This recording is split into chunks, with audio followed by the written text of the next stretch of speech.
저는 그냥 중립이에요. 이 말 어디서 들어보셨나요? 갈등이 생겼을 때 누군가는 분명히 편을 들고 누군가는 조용히 빠져나옵니다. 난 중립이야, 나는 아무 입장 없어. 이 말은 겉보기엔 겸손하고 평화로워 보입니다. 하지만 가끔 이런 생각이 들죠. 진짜 아무 생각이 없는 걸까? 아니면 뭔가 더 계산적인 걸까? 늘 중립을 지키는 사람. 감정적으로 휘둘리지 않고 싸움에도 끼지 않으며 절대 손해보지 않는 사람. 그 사람은 정말 아무런 입장이 없는 걸까요? 혹시 가장 교묘하게 상황을 읽고 있는 사람 아닐까요? 한나 아렌트는 이렇게 말했습니다. 악은 나는 몰랐다고 말하는 평범한 얼굴을 하고 있다. 우리는 흔히 악을 거칠고 폭력적인 모습으로 상상하지만 아렌트는 말합니다. 진짜 위험한 건 바로 자기 입장을 회피한 채 책임지지 않는 평범한 태도라고요. 늘 중립을 지키는 사람, 사실 가장 교묘한 사람 아닐까? 그리고 그 질문을 통해 중립이라는 태도의 양면성을 철학과 현실을 통해 탐구해 보겠습니다.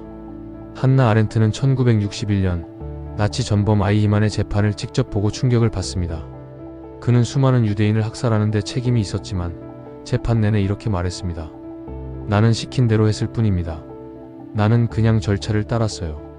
그의 얼굴은 잔혹하지 않았습니다. 평범했고 논리적이었고 감정이 없었습니다. 그 모습에서 아렌트는 악의 평범성이라는 개념을 만들어냈죠. 즉, 악은 괴물이 아니라 무책임하게 중립을 선택한 평범한 사람의 얼굴을 하고 있다는 겁니다.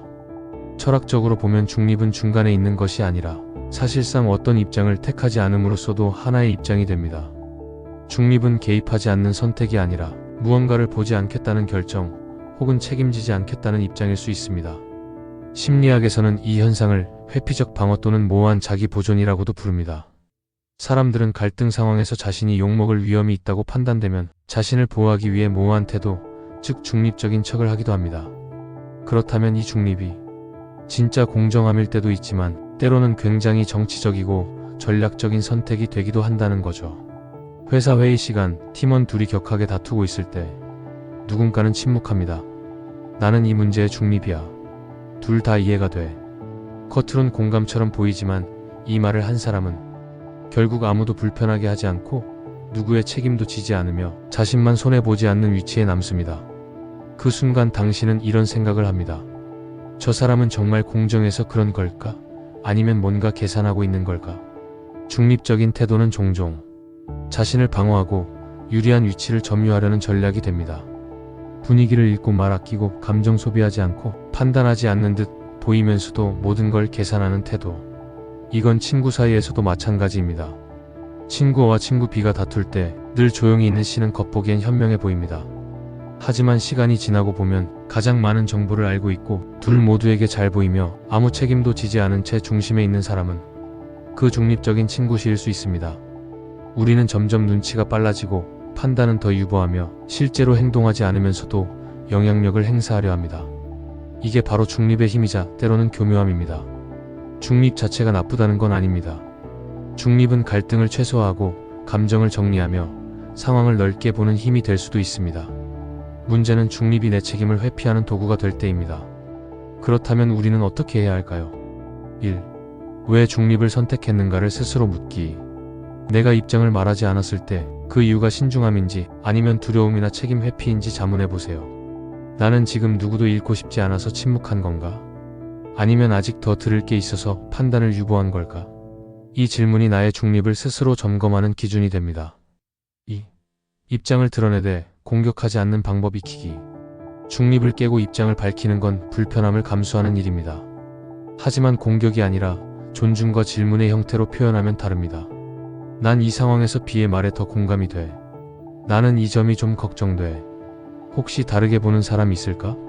이렇게 표현하면 관점을 제시하면서도 사람을 존중할 수 있습니다. 3. 중립이 아닌 연결자가 되는 연습하기.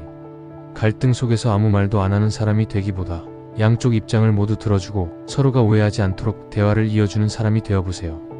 그건 회피가 아니라 성숙한 개입입니다. 말하지 않는 게 아니라 말을 통해 연결하는 것. 우리는 모두 한 번쯤 말하지 않음으로 갈등을 피하고 중립이라는 이름으로 스스로를 보호해 본 적이 있습니다. 하지만 시간이 지나면 알게 됩니다.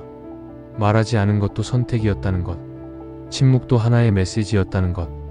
그리고 그 태도는 결국 누군가에게 상처가 되거나 회피로 보일 수 있다는 것. 한나 아렌트는 말했습니다. 악은 나는 몰랐다고 말하는 평범한 얼굴을 하고 있다. 그 말은 결국 우리에게 이렇게 묻습니다. 당신은 정말 몰랐는가? 아니면 모른 척했는가? 중립은 편안합니다. 하지만 때로는 그 편안함이 가장 위험한 선택이 될 수도 있습니다. 중립적인 태도를 오래 유지하다 보면 어느 순간 나 자신도 내 진짜 감정이 무엇인지 헷갈리게 됩니다. 갈등이 싫어서, 누군가를 실망시키기 싫어서, 혹은 관계에서 유리한 자리를 놓치고 싶지 않아서 중립을 선택해온 우리는 결국 나는 누구 편도 아니다라는 말 속에 자기 목소리를 감춰버린 것일지도 모릅니다. 이 침묵은 겉으론 현명하고 유연해 보이지만 내면에서는 끊임없는 자기 억제와 회피를 요구합니다. 그리고 시간이 지나면 내가 왜 침묵했는지조차 흐려지고 나답지 않은 나로 살아가는 피로감이 쌓이게 되죠. 이건 자기 보호이면서도 동시에 자기 상실이 될 수 있습니다. 우리가 착각하는 게 하나 있습니다. 나는 아무 말 안 했으니까 아무 책임도 없겠지. 내가 중립이었으니까 나를 싫어할 사람은 없을 거야. 하지만 현실은 다릅니다. 사람들은 알고 있습니다.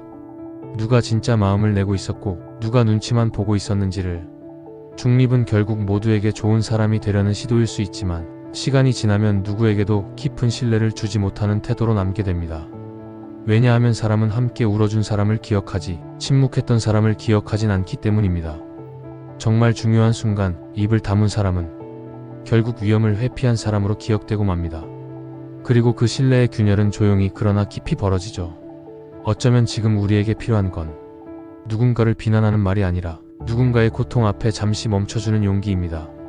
누군가를 두둔하거나 무조건적으로 편을 들어주는 것도 아니고 그저 나는 당신의 입장을 이해해보려 한다고 말할 수 있는 태도. 그게 지금 이 시대의 가장 절실한 비폭력적 개입입니다. 중립이 편한 이유는 우리에게 아무 대가도 요구하지 않기 때문입니다. 하지만 그만큼 아무 울림도 남기지 않죠. 사람은 기억합니다. 말의 강도보다 태도의 진심을, 누가 옳았는가 보다 누가 함께 있어 주었는가를 더 오래 기억하죠. 한나 아렌트가 경고했던 건 무지 자체가 아니라 사유하지 않는 태도였습니다. 나는 몰랐다. 그건 몰랐기 때문이 아니라 생각하지 않았기 때문입니다. 그리고 그 생각하지 않음은 우리 일상 속에도 아주 흔하게 존재합니다. 피곤해서, 불편해서, 귀찮아서 우리는 질문하지 않고 그저 중립이면 괜찮겠지 하며 넘기죠. 하지만 그 무의미한 반복 속에서 우리는 점점 자기 감정에 둔감해지고 결국엔 누구의 편도 아닌, 아무도 아닌 사람이 되어갑니다. 질문하지 않는 사람은 살아있는 것 같지만 사실은 멈춰있는 것입니다. 중립이라는 이름으로 사유를 멈추고 그저 타인의 생각을 눈치만 보는 삶. 그건 절대 자유로운 삶이 아닙니다. 오히려 매 순간 책임을 회피하며 타인에게 의존하는 삶입니다. 중립은 결국 언제까지나 유지할 수 없는 상태입니다. 세상은 계속 우리에게 묻습니다. 너는 어떻게 생각해? 넌 어느 쪽이야? 지금 그 입장은 정말 너의 진심이야?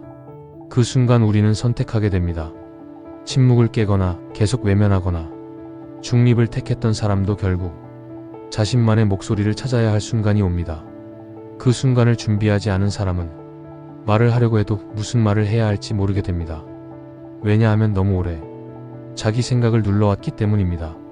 어떤 사람이 갈등을 중재하지 않고 그저 조용히 뒤로 물러났을 때 우리는 종종 그 사람을 지혜롭다고 착각합니다.